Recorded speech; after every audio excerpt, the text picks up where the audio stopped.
sesuatu yang udah kamu mulai. Orang lebih mudah memulai daripada menyelesaikan. Jadi selesaiin aja dulu. Even kalian ngerasa kejebak. Tapi kalian lihat. Neko. Planet Economic and Tax. Saya ada pertanyaan nih. Nah, selama kakak kuliah, kakak ngekos, kakak datang dari Bajawa ke sini, sama kan kita dari sama-sama timur. Nah, itu selama kakak kos, kuliah dan sampai kerja ya, itu kesulitan saat itu kira-kira yang membuat kakak sampai membebani itu apa? Oh aduh, ini luar biasa. Aku memang menunggu pertanyaan ini dari tadi. Untuk kalian semua adik-adik. Titik terberat saya ketika kuliah ya. Untuk ngekos berat sih sebenarnya. Maksudnya karena juga ekonomi kita kalau bilang sulit ya nggak sulit-sulit banget, nggak senang-senang banget ya, flow aja sih, biasa aja sih. Yang penting bisa makan 3 kali sehari udah oke. Tapi titik terberat saya yang waktu itu nyari stres ringan lah, stres tipis-tipis ya kalau bisa dibilang sekarang. Ya, pada waktu skripsi. Nah, ini yang saya mau pesan ke adik-adik kalian semua yang baru-baru sekarang. Mental itu harus kuat. Mental harus kuat. Titik terberat saya adalah waktu skripsi. Jadi gini. Waktu itu skripsi saya ngambil akuntansi pajak dengan pembimbingnya Pak Sobo. Iya, itu memang kita kalau bisa milih, aku mungkin nggak milih itu nggak sih, kayak ayo lah, sejujurnya agak kalau bisa nggak, tapi memang kita diminta dari Pak Sobo juga dan dari pembimbing lain waktu itu. Kita tuh kayak diarahin, kamu IPK dari ini segini ngambil yang ini nggak sih, IPK ini sini kamu ngambil ini. Jadi aku kebetulan dapatnya di akuntansi pajak ini, jadi kita berempat atau berlima waktu itu. Nah saat itu setiap kali skripsi adalah kita harus ada tempat untuk magang buat dapat data. Data yang dibutuhkan untuk ngambil akuntansi pajak adalah laporan keuangan komprehensif di satu perusahaan PT dengan omset lebih dari 50M sama Pak Sobo ya. Nah, waktu itu teman-teman aku berempat, kalau nggak sih, berempat itu yang ngambil akuntansi pajak. Mereka tuh cepet banget tuh dapat datanya nih. Aku, waduh, udah di semester 7 akhir belum dapat nih, udah awkward nih, udah ngirim email. Aku ngirim email di semua perusahaan. Segitunya, ngirim email, ngirim lamaran, kok nggak ada yang kepanggil gitu. Habis semester 7, kan masuk semester 8 ini, kita udah selesai UAS. Tambah tertekan. Kenapa? Aku ngerasa akuntansi pajak skripsi itu berat. Semua kita ketika kita belum melakukan sesuatu tuh udah ngerasa berat duluan, takut duluan, ada nggak sih? Nah, ditambah aku belum dapat tempat magang. Tempat magang kenapa susah adalah ketika kamu meminta laporan keuangan. Tidak semua perusahaan mau. Laporan keuangannya di publik. Iya, karena itu sebenarnya cukup berisiko untuk semua perusahaan tuh nggak bakalan mau. Even perusahaan-perusahaan terbuka sekalipun. Kamu tahu kan perusahaan-perusahaan terbuka, ya kan? Nah, aku stres. Bahkan mimpi sekalipun tuh kadang-kadang kemimpinya tuh itu kayak gimana nih? Enggak mimpi. Iya, aku bawa mimpi saking stresnya. Kenapa aku tertekan, teman-teman aku tuh, apalagi yang dari skripsi-skripsian tuh yang lain, misalnya PPABA dan PP21, mungkin banyak yang cepat dapat data, bisa cepat nyelesain skripsi. Aku yang waktu itu menurut kita di kampus tuh kalau akuntansi pajak tuh termasuk yang paling berat ya. Kok bisa aku tuh belum dapat gitu. Teman-teman aku yang lain udah dapat. Stres dong. Nah, aku memutuskan nih, kalau aku hanya by email aja mungkin bakalan lama. Jadi aku itu ngeprint surat permohonan lamaran. Misalnya aku akan pergi ke Jakarta Selatan, aku search semua perusahaan ada di Jakarta Selatan tuh apa aja. Aku akan buat surat permohonan untuk semua perusahaan. Ini aku benar, enggak aku lebih-lebihkan, tapi itu benar. Yang aku lakukan waktu itu ngeprint banyak banget. Aku samperin tuh satu-satu perusahaan, masuk keluar jalan dengan busway. Dulu hanya mengandalkan busway. Dan kamu tahu bahwa ketika busway, semua busway kan haltenya nggak dekat dengan perusahaan-perusahaan yang dituju. Aku berhenti, aku harus jalan. Jalan tuh kayak ini, jujur aja tuh kayak gembel, aku menentang dengan map. ke Jakarta Selatan, ke Jakarta Barat, ke Jakarta Utara, ke Jakarta Timur. Nggak ada. Setiap hari aku bangun tidur. Jadi itu sehabis UAS semester 7, itu kan benar-benar kita harus langsung fokus ke skripsi.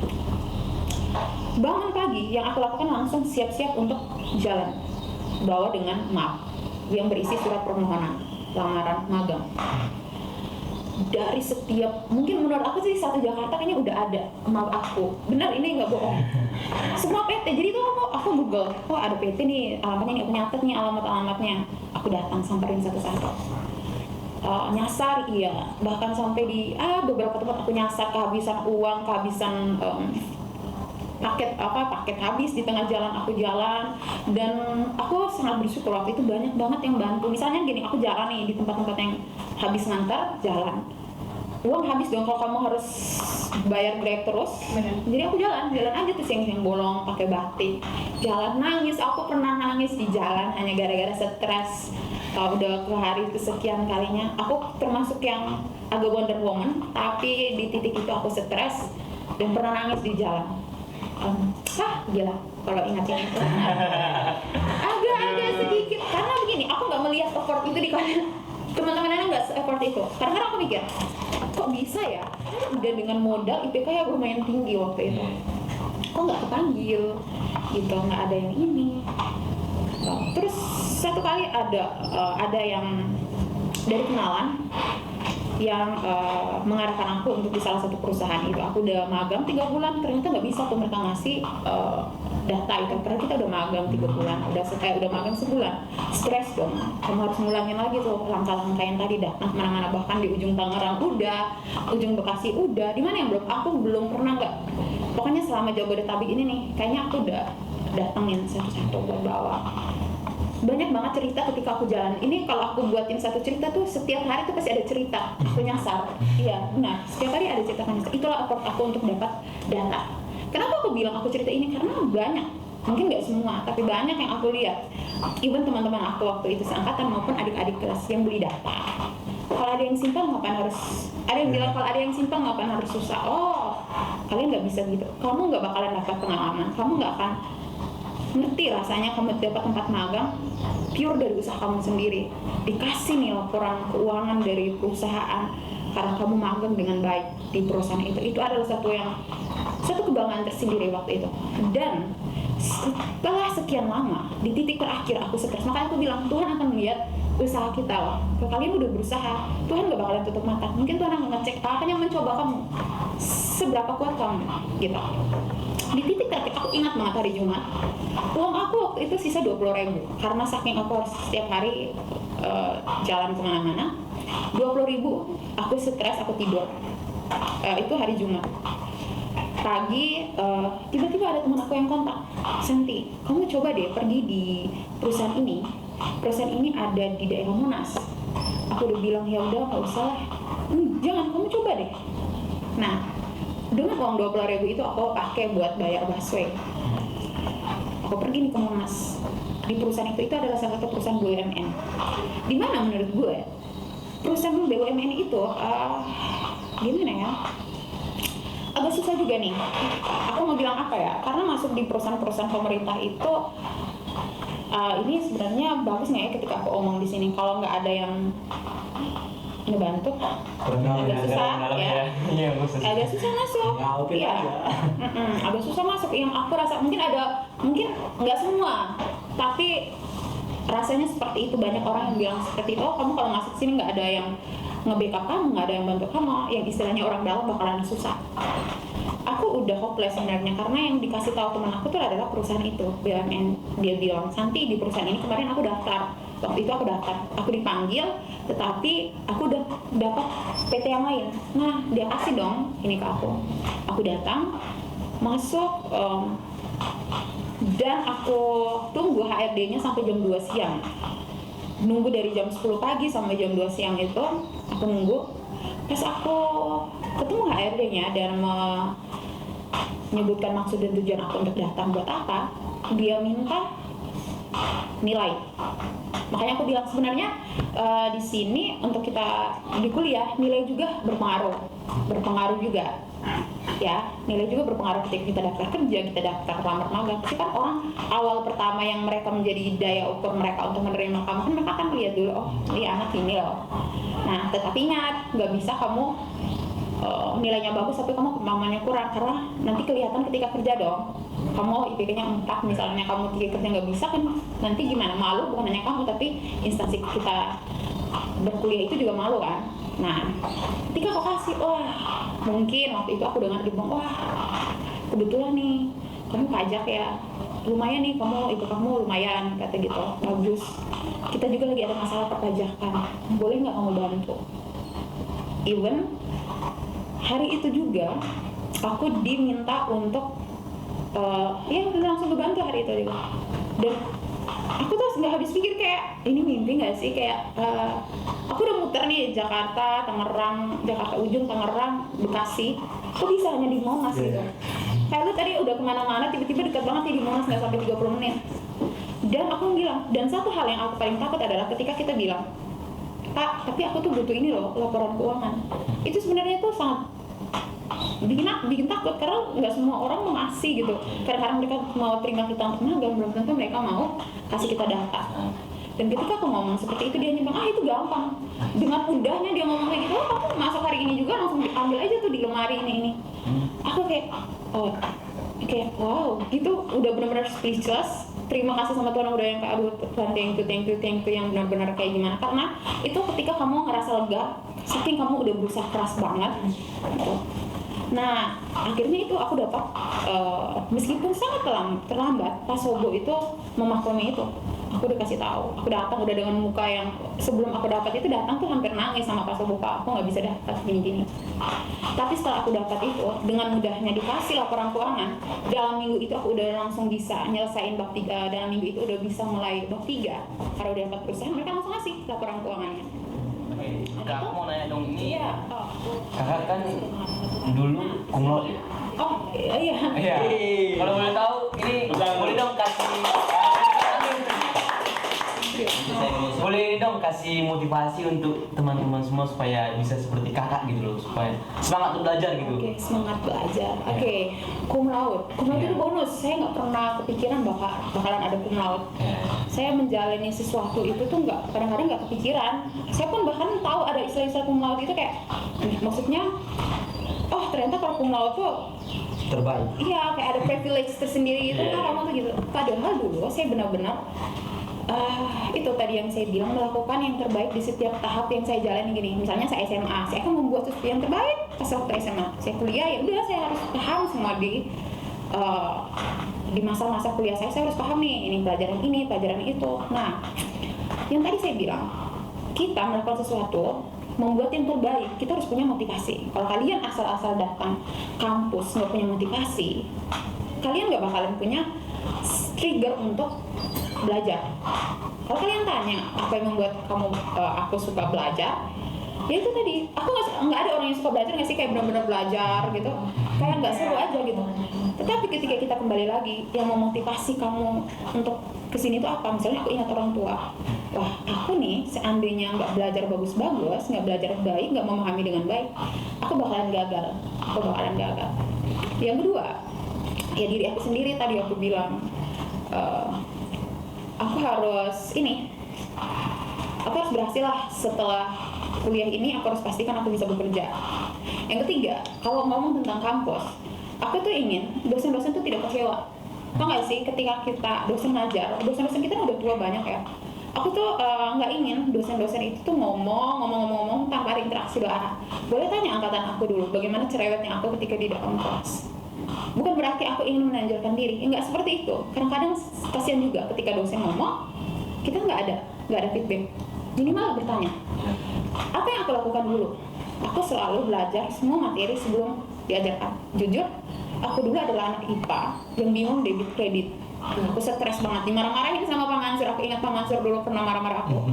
Almarhum Pak Mansur, semoga tenang di surga. Pak Mansur udah meninggal. Debit kredit itu susah. Tapi karena aku bingung, aku usaha.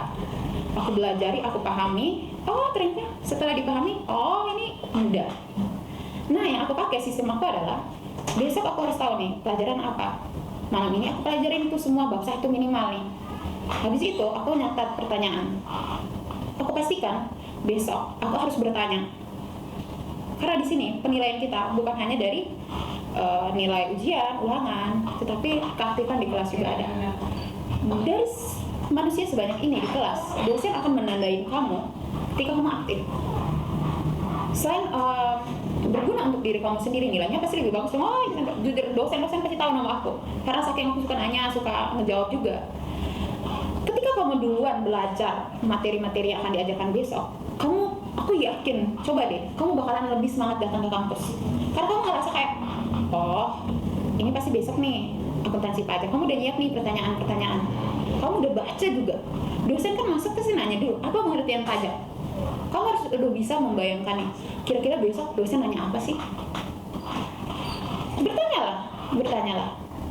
Bertanyalah baik. Aku dulu kadang-kadang bertanya sesuatu yang udah aku tahu, tapi aku yakin teman-teman belum tahu. Kadang-kadang dosen mengajar, ada yang kelewat gitu. Tapi aku udah berusaha pahami terlebih dahulu. Sebenarnya itulah kunci. Kenapa aku tuh cepat memahami pelajaran-pelajaran dulu, yang mungkin teman-teman belum paham dulu. Aku selalu lebih duluan paham. Yang menjadi kuncinya adalah aku mempersiapkan diri pada malam hari. Aku belajar, buat pertanyaan, dan besok pagi pasti aku akan duduk yang paling depan. Ya, aku tuh adalah manusia anak depan.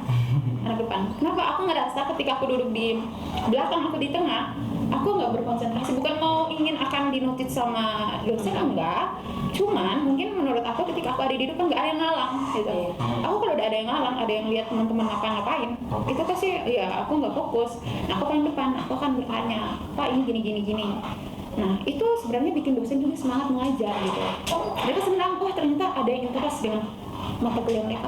Semua mata kuliah, nggak ada mata kuliah yang nggak aku suka semua, dan aku berusaha membuat supaya dosen juga senang ngajar di kelas kita gitu.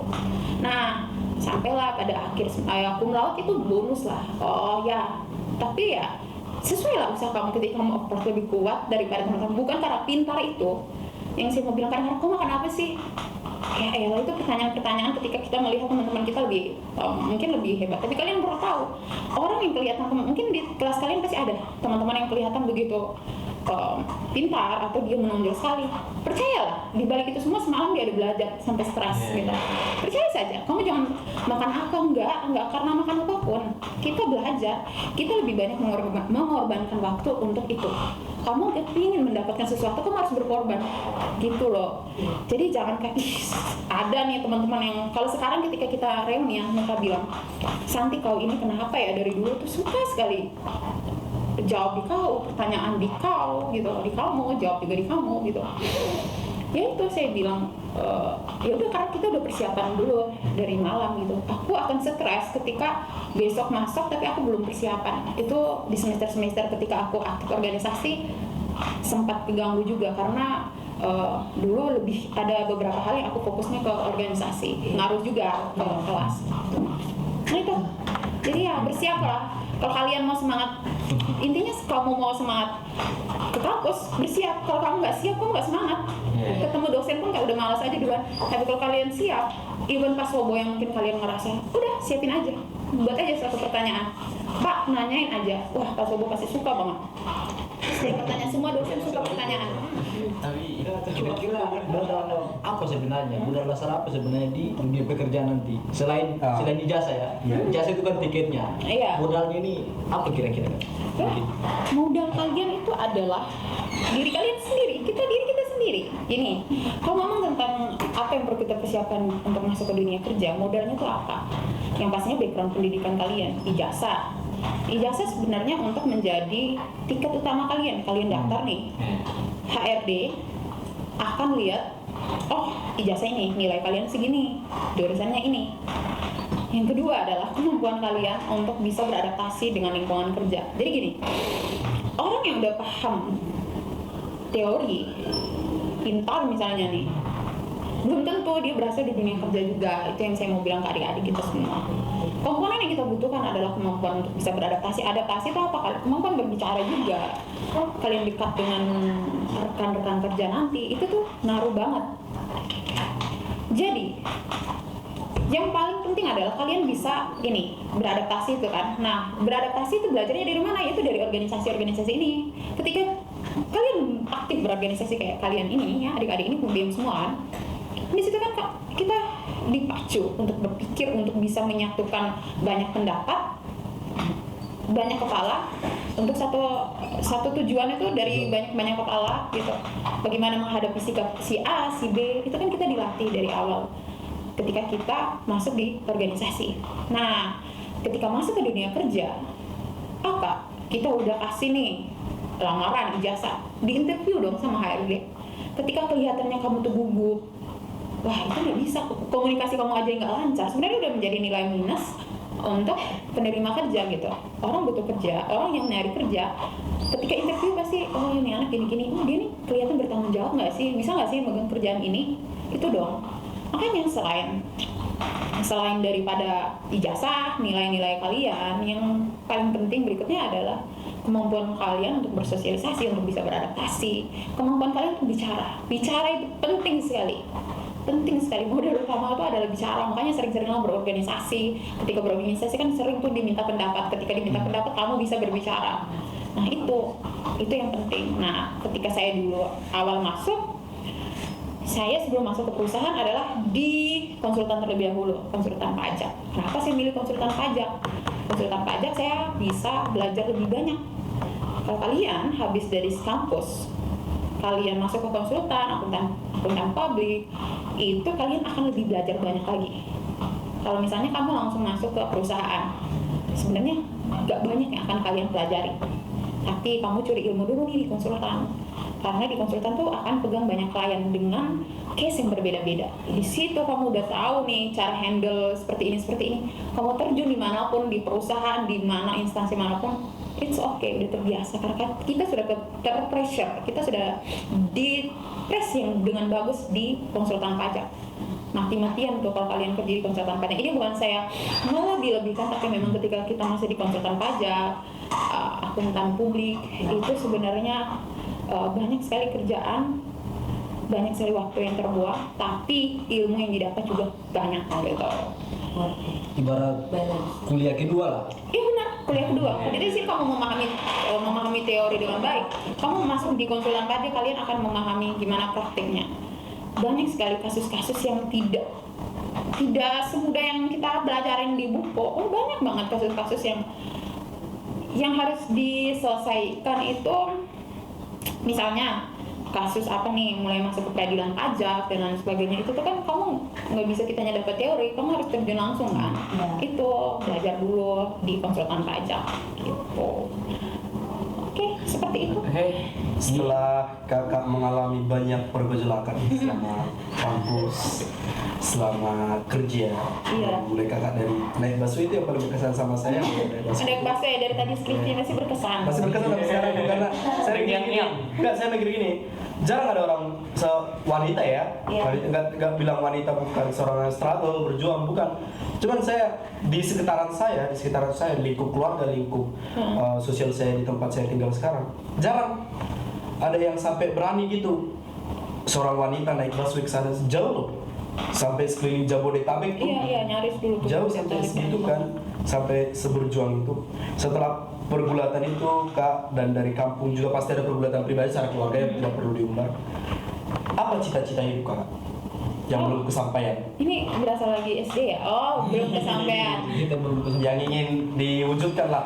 Apa ya? Kalau untuk cita-cita, paling penting sekarang itu selalu membahagiakan orang tua mungkin ya, kita semua ya. Kepingin lah kita punya penghasilan besar banget sehingga bisa nih ngajak orang tua jalan-jalan dan lain sebagainya. Tapi kalau untuk ngomong cita-cita diri saya sendiri, apa yang saya dapatkan sekarang cukup puas karena udah bekerja, udah punya penghasilan sendiri. Kalau yang belum kesampaian itu apa ya? Mungkin punya konsultan sendiri mungkin. Rencananya dulu ya. Ya seperti itulah kita lihat ke depan. Mungkin karena sekarang belum legal ya, ada beberapa klien, tapi saya pun belum ada waktu untuk ngetes USKP. Kamu kalau mau jadi konsultan harus tes USKP dulu. Nah, di tempat kerja saya sekarang saya masih betah gitu. Nah, kalau untuk next step mungkin seperti yang tadi saya bilang, tuh seperti itu. Ya. Nah, jadi prospek kerja untuk dunia perpajakan itu prospek kerjanya tuh luas sekali, terbuka, lebar, besar dan banyak gitu. Yang saya mau bilang, jangan takut nggak dapat kerja, takutlah ketika kalian tidak mampu bersaing gitu. Nah sih, Iya. kamu ngomong kerjaan seperti kita, orang pajak, akuntansi pajak, semua instansi baik pemerintah dan swasta itu pada butuh namanya orang pajak, orang akuntansi pajak. Dan sekarang kita lihat usaha-usaha startup itu banyak yang tumbuh. Ketika banyak pengusaha-pengusaha, banyak usaha-usaha yang tumbuh, di situ pun pasti banyak juga nih orang-orang pajak yang dibutuhkan.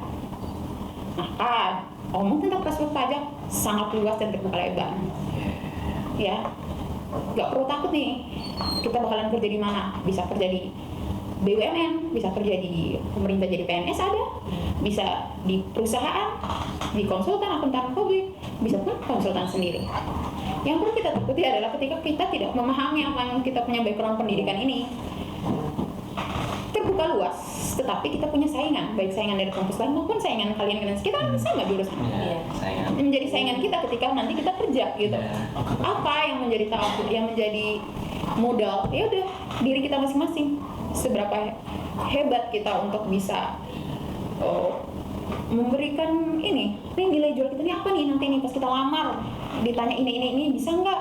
Tapi jangan putus asa, coba satu masih akan ada yang satu dan coba terus. Ketika kamu berputus asa, selesai, artinya selesai. Nah, yang aku mau pesan di adik-adik sebenarnya dari tadi yang aku ceritain sudah banyak pesan-pesan yang secara tidak langsung bisa kalian tangkap sendiri ya. Banyak banget pesannya. Nggak ada pesan yang khusus. Maksud saya untuk kalian yang lagi menempuh pendidikan, apa yang memotivasi kalian itu harus kalian ingat terus. Kenapa? Motivasi itu, misalnya orang tua tadi, atau pacar atau ingin menikah, peganglah motivasi itu. Setiap kali kita ingin menyerah, ingat kembali motivasi itu. Karena itu yang akan menjadi bahan bakar kalian untuk berusaha kembali. Selalu ingat kembali motivasi awal ketika kita ada stres. Kembali, ingat motivasi awal. Jangan mudah menyerah. Kuliahlah dengan baik. Ingat orang tua minta kita kesini untuk kuliah sampai selesai. Jangan sampai gagal di tengah jalan. Kuliahlah dengan baik, belajar dengan baik, pahami. Usahakan ketika keluar dari STPI sudah banyak ilmu yang kalian ambil di sini. Dan supaya ketika kalian kerja nanti kalian lebih percaya diri. Seperti itu. Pokoknya buatlah yang terbaik di setiap tahap kehidupan yang kita jalani. Buat yang terbaik. Jangan neko-neko nggak sih?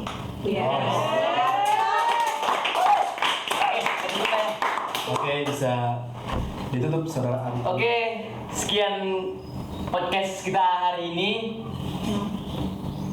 Banyak kesimpulan yang telah kita dapat dari kakak kita ini dan mungkin bisa kita terapkan dalam kehidupan kita sehari-hari. Oke. Terima kasih yang udah nonton podcast Neko ini. Jangan lupa subscribe, like, comment, share. Neko. Neko.